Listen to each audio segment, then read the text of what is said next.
Hi there, I'm Dave Johnson, and I'm here to bring you Straight from the Source. Straight from the Source is a web series created entirely by digital communications and media students at Lethbridge College.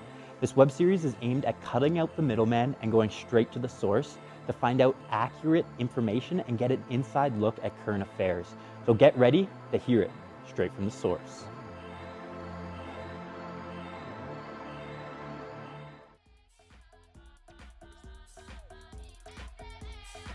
Hey guys, thanks for tuning in to our second episode of Straight from the Source. I want to give a huge shout out to Dylan Hargraves before we start this episode. Without her, our first episode wouldn't have been what it was. Today I'm really excited to talk about First Nations relations with Tanya Plain-Eagle and her boyfriend Trevor Soloway. We're going to touch on everything from the band A Tribe Called Red, what First Nations or Native, what do people prefer to be called. We're just going to dive right into it. So I'm going to head inside Esquire's coffee shop downtown Lethbridge and see what's up. I really think that white people are from another planet. Because when we came to America, it was so nice. It was just Indians. And they weren't even Indians. We called them that by accident. And we still call them that. Like we knew in a month that it wasn't Indians, but we just don't give a shit. We never correct it. So thanks for joining me here guys today on Straight from the Source. Really appreciate you coming out. So right off the bat, if we're talking First Nations relations, especially in southern Alberta, one question that's been on my mind is, I know it's First Nations people, but also referred to as Native or Aboriginal. What do you guys prefer, and is it racist to say Native? No, but I think I'd rather be referred to as First Nation. I remember back in grade 12, I had a teacher come up to me. She was doing a lesson on First Nations, and she came up to me. She's like, "What do you want to be called? Native, Aboriginal?" So I had to think about it, and I was like, probably First Nations. It seems more direct. Because Native, you could say Native to Calgary, or Absolutely. yeah.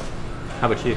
I think it's always safe to ask somebody what you want to be called. Yeah. But to me, the term Aboriginal, Indigenous, First Nations, Native, those are all names that were given to us. It's not like we proclaimed ourselves as First Nations or as Native.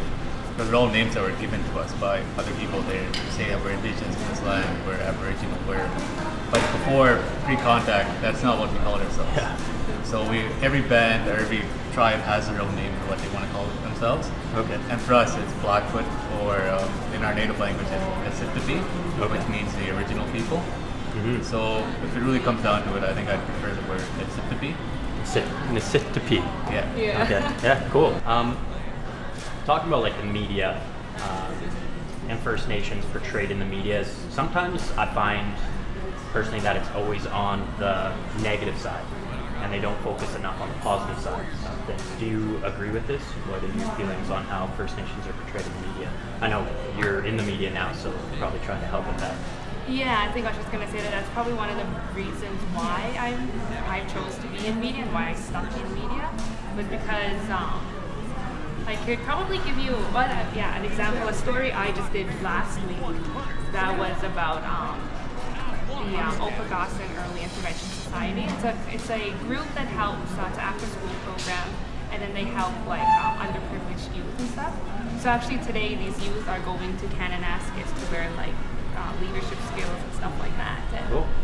I found this today's Lethbridge Herald, but I did a TV story on it, and you don't see Global or CTV picking this up, right? And it's kind of a big deal that these kids that have never gone camping before, have never seen hiking, never been rock climbing, canoeing, none of that, and they're going out there this week to do all that stuff. Yeah. But yet we're seeing I don't know, a murder, First Nations murdering someone, or a First Nations had a drug bust, or they've died over fentanyl. Or what about missing Aboriginal women? I know that's becoming pretty big in the media. I know Trudeau has promised to look into it and make it a big issue. What are your thoughts on this, and what would you like to see him in the near future? I'll let you take that. I know he's working on where he's going to be doing something involved with that. Okay. Yeah. I'm making a film about this. It's called Walk With Me.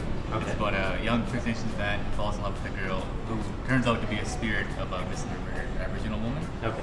So So that story is important to me because the women in our culture are very sacred, and they're very, in any culture, the women carry on your next generation. They carry on your children, they care for them, and you know, once there's a direct attack on that, then you know, it's almost an attempt to discontinue a people, you know. So I think it's great that we're hearing more and more that this person was found, this body was found, or you know, a lot of people have closure nowadays because there's more attention on it and it's being pushed through the media, you know. So I think if we just keep telling these stories, we're pushing the hands of, you know, the police or the government, you know, to make this an